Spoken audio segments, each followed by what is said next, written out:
Filosofía de la Historia, por Johann Gottfried Herder. 20. Sección segunda. Medios de educación. 4. Una palabra sobre algunos de los medios más famosos que comparten el honor de nuestro siglo de entrar en el plan creador de educar a la humanidad. Por lo menos nos lleva a una faz más práctica del libro. Si este libro no ha sido escrito en vano desde el principio, se ve que la formación y el progreso de una nación siempre es solo obra del destino, resultado de mil causas concurrentes, de todo el elemento, diríamos, en que viven. Y siendo así, qué bagatela expresar esta cultura solo en y por medio de algunas ideas claras, sobre las que se trota casi desde la reestructuración de las ciencias. Tal libro, tal autor, tal cantidad de libros tiene que educar. Todas las conclusiones de esos libros, la filosofía de nuestro siglo, tiene que educar. ¿Acaso esto quiere decir otra cosa que despertar o fortalecer tendencias con las que se obtiene la felicidad de la humanidad? Abismo, pues eso jamás ocurre. En rigor, las ideas nunca dan más que ideas. Algunas dan claridad, exactitud y orden en el pensar, pero eso es todo lo que se puede contar con seguridad.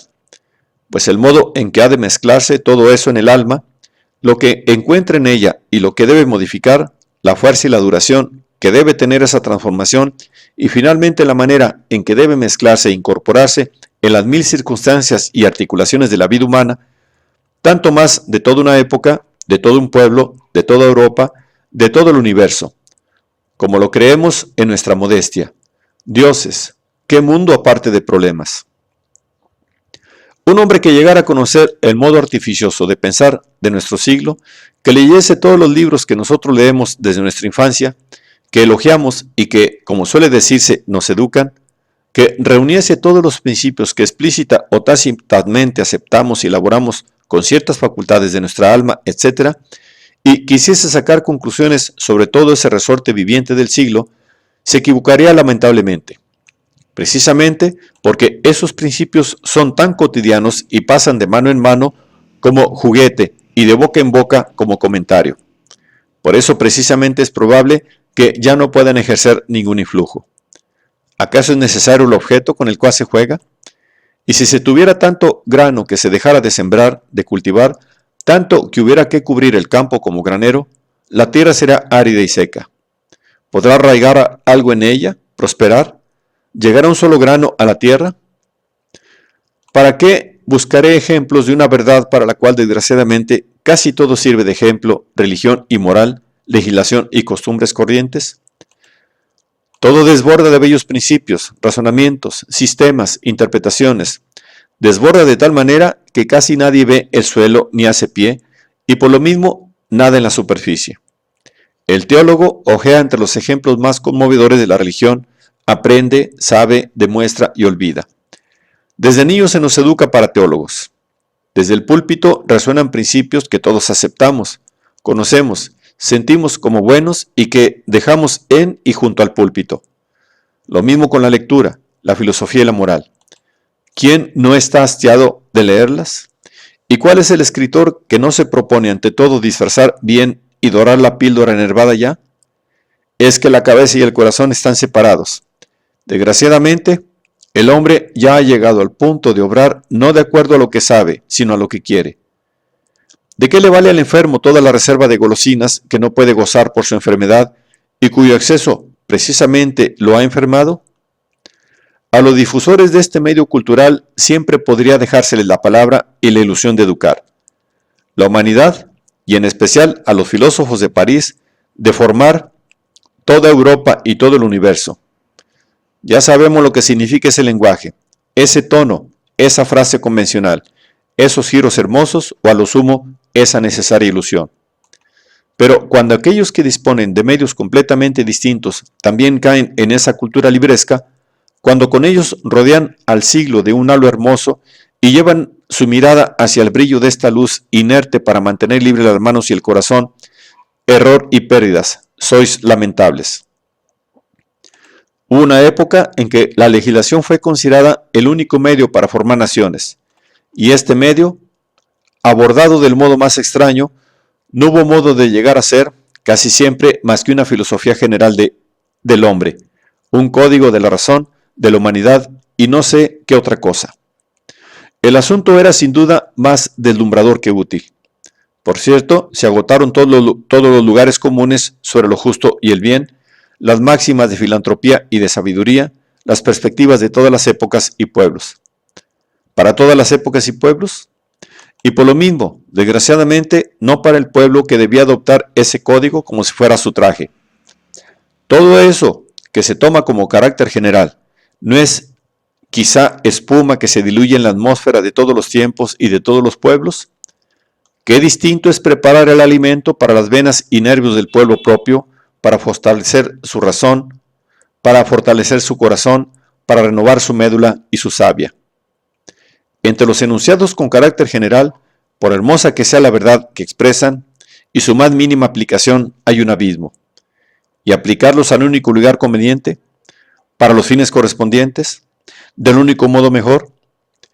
El solón de una aldea, que no haya hecho más que abolir una mala costumbre, que no haya hecho más que poner en marcha una corriente de sentimientos y actividades humanas, ha hecho 1000 veces más que todos vosotros, razonadores en materia de legislación, en que todo es verdad y todo es falso, miserable sombra generalizadora. Hubo una época en que la fundación de academias, bibliotecas, salones de arte, se llamó Educación del Mundo. Excelente. Esa academia representa la corte, es el digno pritaneo de hombres de mérito, un apoyo de valiosas ciencias, una sala magnífica para el aniversario del monarca. Pero, ¿qué hace para la cultura del país, de la gente, de los súbditos? Y admitiendo que lo hiciera todo, ¿hasta qué punto proporciona felicidad? Esas estatuas colocadas por vosotros sobre pedestales en los caminos, ¿pueden transformar en griego a cada transeúnte para que los mire como tal, que la sienta y se identifique con ellas? Difícilmente. Esas poesías, esas hermosas arengas al modo ático, ¿pueden crear el clima de la época en que esas poesías y arengas producían milagros? Creo que no. Y esos llamados restauradores de las ciencias, aun siendo papas y cardenales, siempre dejaron que Apolo, las musas y todos los dioses jugaran en las poesías neolatinas. Sabían que era juego. La estatua de Apolo siempre podía estar colocada junto a la de Cristo y a la de Leda. Las tres producían el mismo efecto. Ninguno.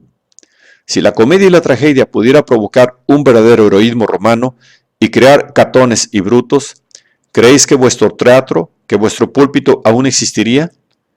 Y al fin se acumularían en las más nobles ciencias el Ossa sobre el Pelión. Gran empresa. Y casi no se sabe para qué se acumularía.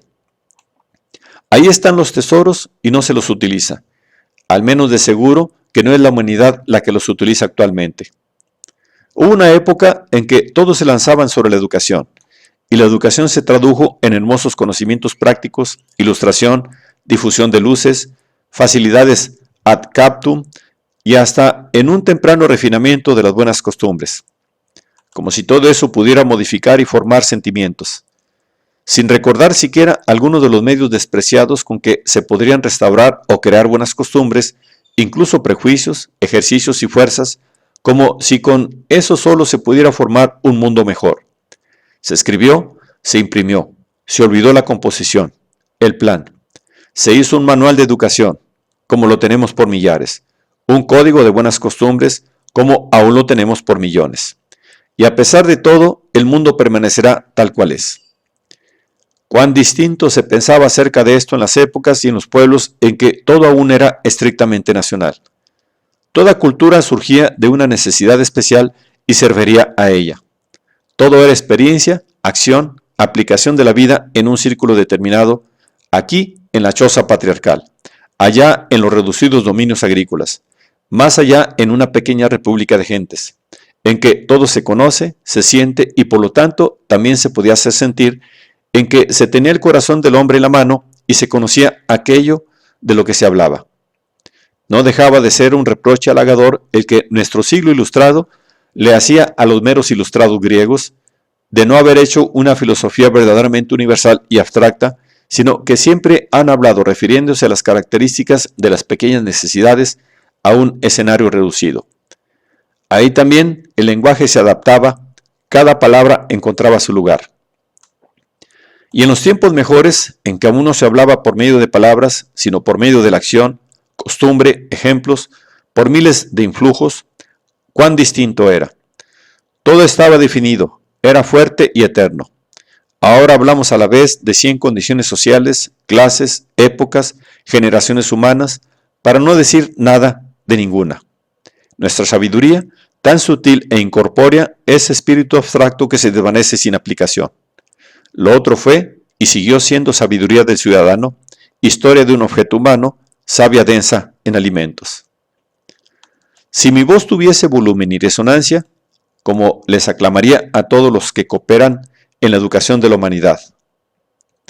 Si mi voz tuviese volumen y resonancia, ¿cómo les aclamaría? ¿Cómo les clamaría a todos los que cooperan en la educación de la humanidad? Nada de expresiones generales sobre el mejoramiento, nada de cultura libresca. Si es posible, actos, hechos. Dejad que hablen y que construyan en el aire aquellos que tienen la desdicha de no saber hacer otra cosa. El favorito de la novia no ocupa acaso un lugar más hermoso que el poeta que la canta o el intermediario que pide su mano. Mira, el que mejor canta la filantropía, el amor entre los pueblos y la fidelidad paternal, quizá tiene la intención de darle por siglos la más profunda puñalada. El legislador aparentemente más noble es quizá el destructor más entrañable de su siglo. Ninguna intención de mejoramiento interior, de humanidad y felicidad. Siguiendo la corriente del siglo, se hizo salvador de la especie humana. De acuerdo al delirio del siglo, conquistó también la breve recompensa de todo. Laurel marchito de la vanidad, mañana polvo y ceniza. La obra grande y divina de educar a la humanidad, tranquila, fuerte, oculta, eterna, no podía confinar con vanidad mezquina.